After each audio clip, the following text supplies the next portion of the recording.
Hi, everyone. Welcome to the weekly review of my M1 Finance brokerage account. Balance on the account is $312,024.15.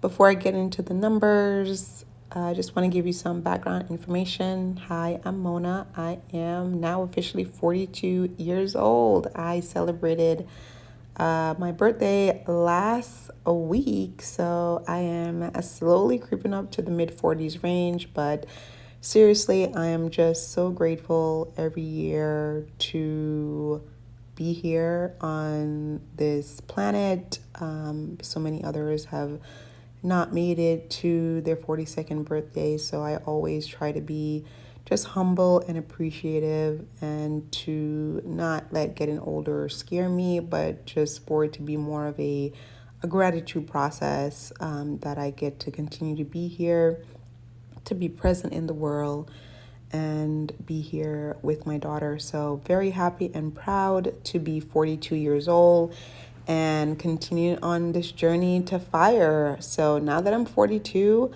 the countdown is 3 years or less to early retirement. This is not my only account. You can check out my October 2025 net worth video if you want to see the balance in the other investments account that I have, but that's the goal that I am working towards: traditional early retirement at age 45 or younger. So we'll see what happens. This goal is dependent on two things that's like not in my control. The first one is me keeping my job and my income. So we're in a market where employers are laying off left and right. Job market is really hard for people to find new opportunities. So I don't know. I'm not naive enough to say like, oh, I'll never be laid off or get fired or anything else. So it's a big if, right? So if I'm able to keep my job and therefore still keep my income, yes, I should be on track to retire 3 years or less. The other big caveat that's not in my control is the performance of the stock market.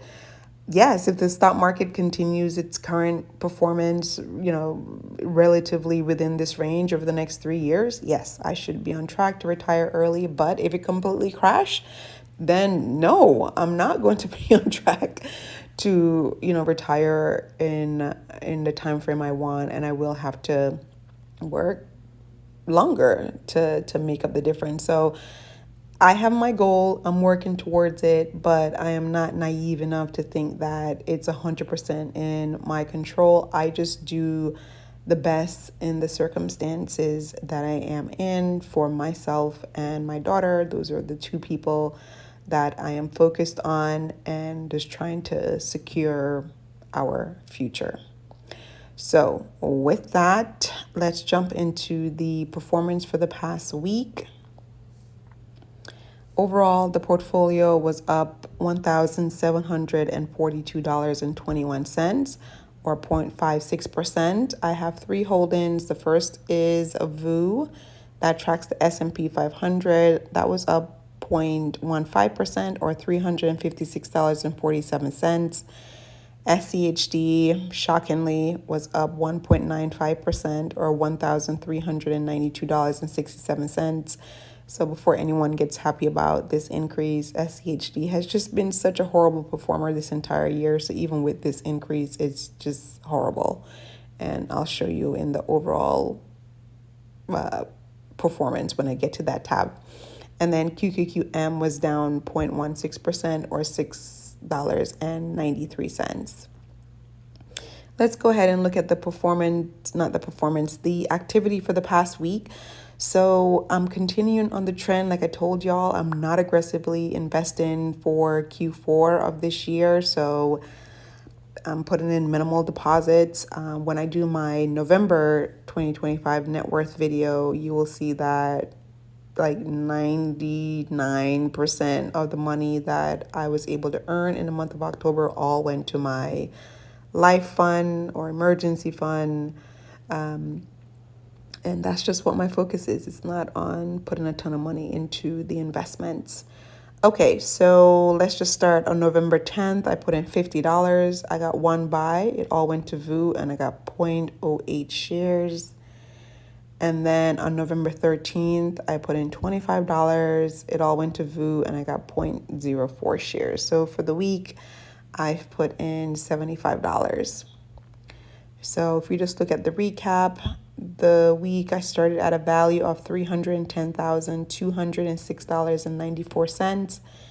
I put in $75, which I just reviewed with you, and then the market gain of $1,742.21 is what brings the balance up to 1,000, sorry, not 1,000, $312,024.15. And if you look at the funding, this is just how much cash I've put into the account for the year of 2025. So to get that number, you have to subtract $5,285 from $78,960. So I put it in cash, $73,675. So this is another reason why, again, I am like rebuilding my life fund for the rest of the quarter, because I've already put in a ton of money into this brokerage account. So I am done with it for the rest of the year.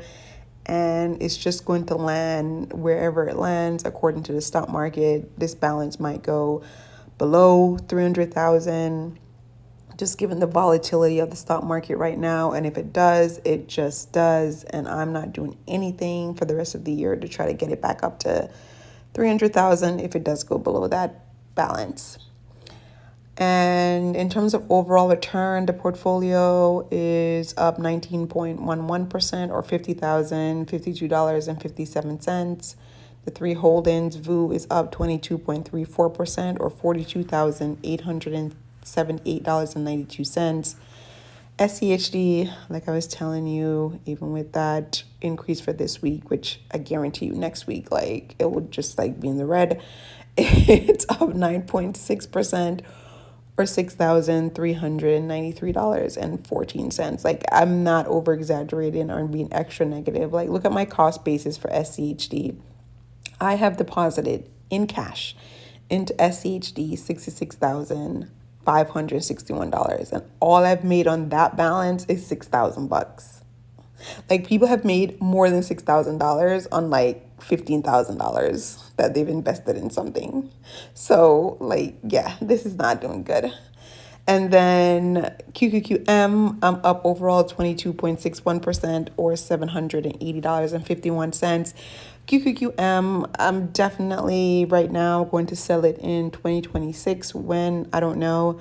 So when I do sell it, of course, I'll document it on this channel, and all the proceeds will go into SCHD, because right now I am working towards this portfolio, as you see here, to be 95% VU and about 5% SCHD overall. I think that's like a good makeup, because given that I do plan to retire very soon, I do want to keep the dividend that is coming in from SCHD into the portfolio. That's the only reason why I haven't sold this bad ETF. But I do see the value in it, because as of now, on a yearly basis, from the dividends collected from all of my holdings, I am netting a little over $5,000, which could cover at least 1 month of expense. So I see how it could be helpful. So I'm going to hang on to it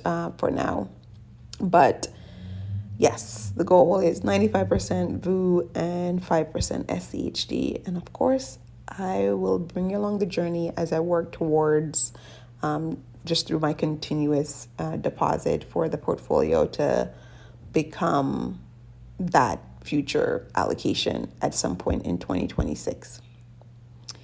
All right, so that's the update for this week. So again, the big news, turned 42. I'm so happy. I'm so grateful.